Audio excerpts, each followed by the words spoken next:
नमस्कार दोस्तों। पिछले एपिसोड में हमने देखा कि कैसे खिलजी की ईर्ष्या ने दुनिया की सबसे बड़ी यूनिवर्सिटी को आग के हवाले कर दिया। आज हम उस आग के बुझने के बाद की सुबह में चलेंगे, जब वहां सिर्फ धुआं था और सन्नाटा। लेकिन इससे पहले कि हम आगे बढ़ें, हमें यह समझना होगा कि उस आग में आखिर जला क्या था। वो सिर्फ किताबें नहीं थीं, वो भारत का भविष्य था। इतिहासकारों का मानना है कि नालंदा में ऐसे ग्रंथ थे जिनमें विमान शास्त्र यानी उड़ने वाली मशीनों का जिक्र था। वहां कीमियागिरी यानी एल्केमी के वो राज थे जिनसे धातुओं को सोने में बदला जा सकता था। और सबसे महत्वपूर्ण, वहां आयुर्वेद की ऐसी सर्जरी तकनीकें थीं जो आज की मॉडर्न साइंस को भी चुनौती दे सकती थीं। जरा सोचिए, अगर वो 90 लाख किताबें आज हमारे पास होती तो भारत आज कहां होता। शायद हम चांद और मंगल पर सदियों पहले पहुंच चुके होते। उस दिन सिर्फ ईंटें नहीं जली थीं, बल्कि गणित के वो सूत्र जल गए थे जो न्यूटन और आइंस्टाइन से भी सैकड़ों साल पुराने थे। जब आग शांत हुई तो नालंदा खंडहर बन चुका था। वो जगह जो कभी 10,000 छात्रों के वेद मंत्रों से गूंजती थी, वहां अब सिर्फ हवाओं की साएं थी। ये दुनिया की सबसे बड़ी बौद्धिक डकैती थी, इंटेलेक्चुअल रॉबरी थी। लेकिन दोस्तों, राख के ढेर के नीचे अक्सर चिंगारी दबी रह जाती है, और नालंदा की वो चिंगारी कुछ बहादुर भिक्षुओं के दिलों में जल रही थी। अब कहानी का वो हिस्सा जिसे बहुत कम लोग जानते हैं।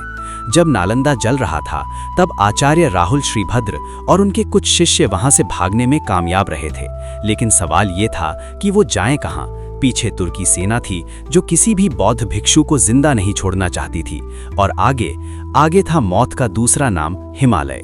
उनके पास खाने को कुछ नहीं था, पैरों में छाले थे, लेकिन उनकी पीठ पर बंधा था वो बोझ जो उनकी जान से भी ज्यादा कीमती था, बची हुई पांडुलिपियां, वो किताबें जिन्हें उन्होंने जलती हुई आग से छीन लिया था। जरा उस मंजर की कल्पना कीजिए, कड़ाके की ठंड, बर्फीले तूफान और भूखे प्यासे भिक्षु जो पहाड़ों पर चढ़ रहे हैं सिर्फ इसलिए ताकि आने वाली पीढ़ियों को ज्ञान मिल सके। इस सफर में कई भिक्षुओं ने दम तोड़ दिया, कई खाई में गिर गए, लेकिन जो बचे वो तिब्बत पहुंचे। तिब्बत और नेपाल के मठों ने उन किताबों को शरण दी।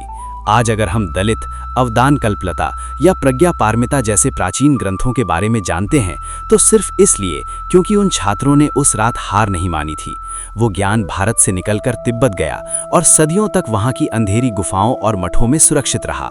नालंदा भारत में मर चुका था, लेकिन उसकी आत्मा हिमालय की उस पार जिंदा थी, इंतजार कर रही थी वापस लौटने का।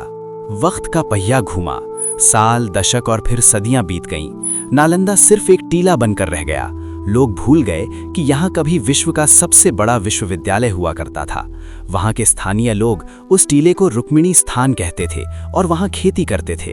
लेकिन सच को ज्यादा दिन तक जमीन में गाढ़ा नहीं जा सकता। 19वीं सदी में एक अंग्रेज पुरातत्वविद अलेक्जेंडर कनिंघम वहां पहुंचे। जब उन्होंने खुदाई शुरू की तो वो दंग रह गए। जमीन के नीचे से लाल ईंटों की विशाल दीवारें निकलने लगीं, स्तूप निकले, लेक्चर हॉल निकले और जली हुई राख की वो परत निकली जो उस काले इतिहास की गवाही दे रही थी। 800 साल बाद नालंदा फिर से सांस ले रहा था।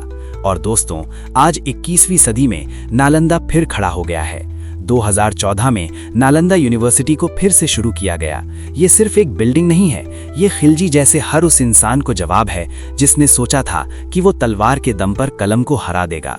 आप इमारत जला सकते हैं, किताबें जला सकते हैं, लेकिन एक विचार को नहीं मार सकते।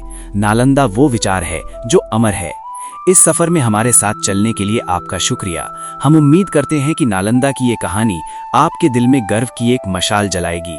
अगर आपको ये सीरीज पसंद आई तो इसे अपने बच्चों और दोस्तों को जरूर सुनाएं, क्योंकि जो कौम अपना इतिहास भूल जाती है वो अपना भविष्य कभी नहीं बना सकती।